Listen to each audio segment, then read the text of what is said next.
Hello everyone, in this video I want to talk about diminished chords. You know, that diminished chord that you avoid because it sounds strange or because you don't know exactly how to use it. And well, the good news is that you already played because the diminished chord is just one fret away. I mean, have you ever noticed how close a dominant seventh chord and a diminished chord really are? They are just one fret away, and that's the whole secret.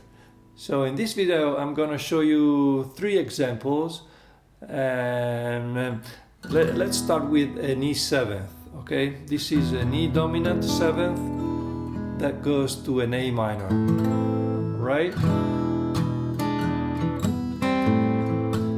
Let's say I have something like this.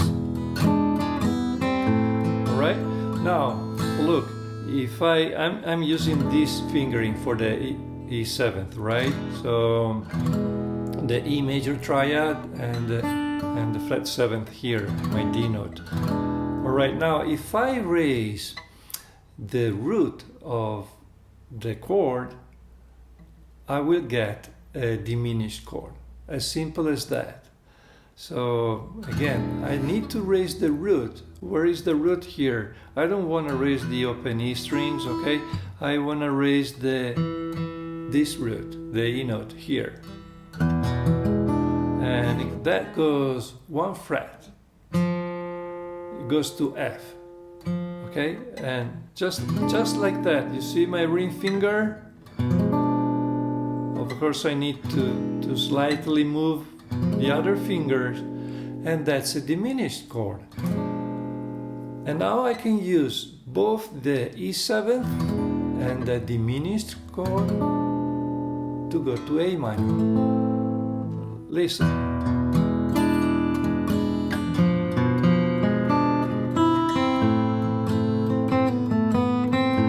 Or let me do it again.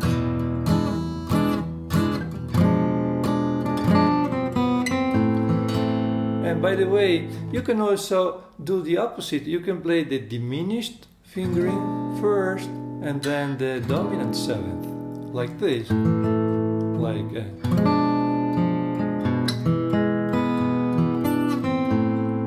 you see, that works.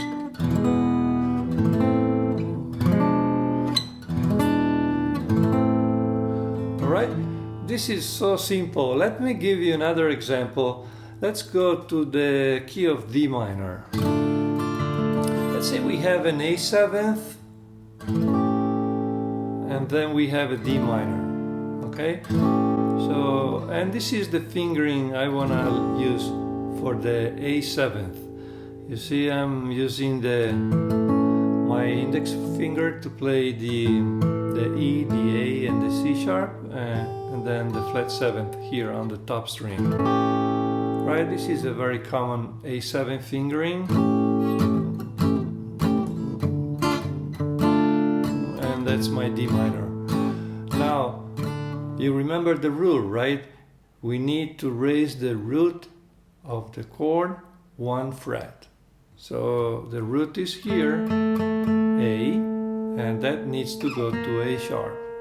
Okay, so. And in order to do that, well, I have a few options. I like to use this fingering. Probably that's a fingering you already know. So index, E, A sharp, ring finger, and C sharp, middle finger, and pinky, G note. All right, so it's like a D chord up 1 fret and the pinky. And now this is a very easy fingering, and again it works great when I have an A7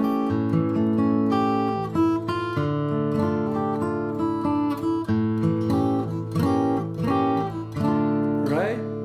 Let me do it again.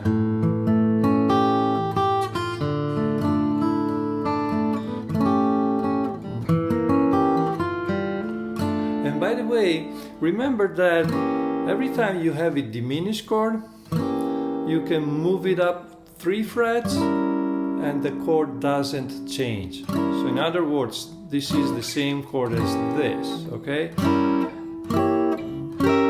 Alright, so I can take advantage of that just to move to a different D minor. Maybe I can move to this D minor here at the 5th fret,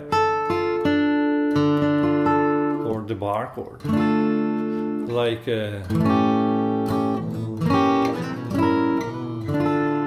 how nice is that, right?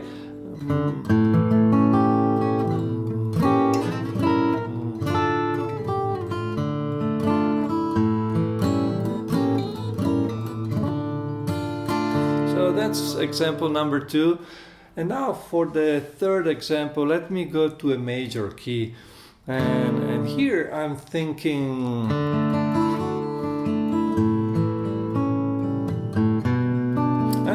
James Taylor.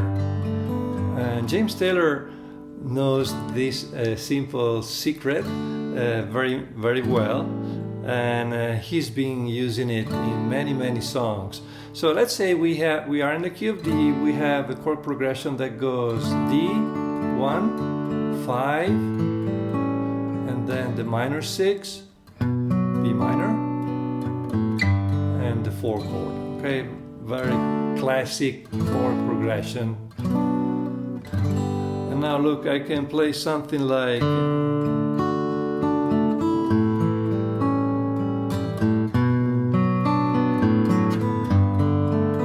very James Taylor here.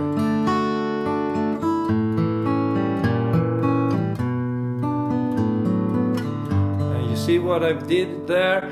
I play an A7th, right?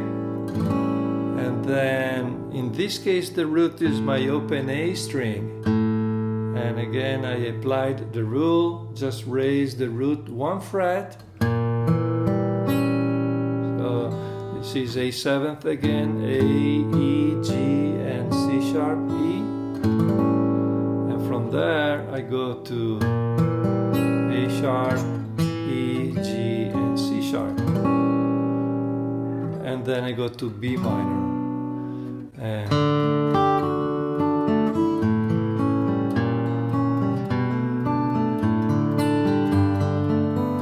something like that.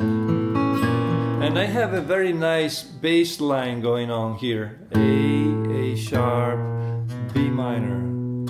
That is the relative minor of D. So remember, when you have a dominant 7th chord, you can go to back to the 1 chord, or you can go to the relative minor, because the relative minor is connected to the 1 chord, right? And that's another good example of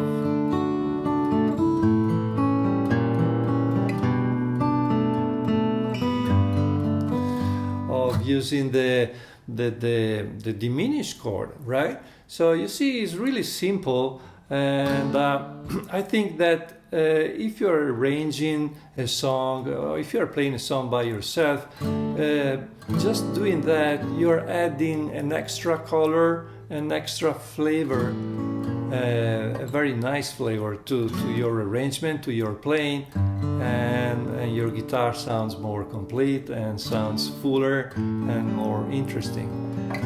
And so I hope you enjoyed the video, and if you like playing guitar by yourself, I have a free lesson to get you started. You can find the link in the description or the first comment.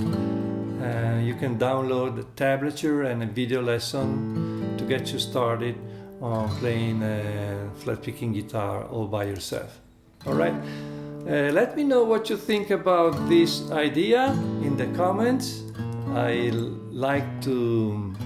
read them all. So yeah, let me know, and see you in the next video. Thank you for watching. Ciao ciao.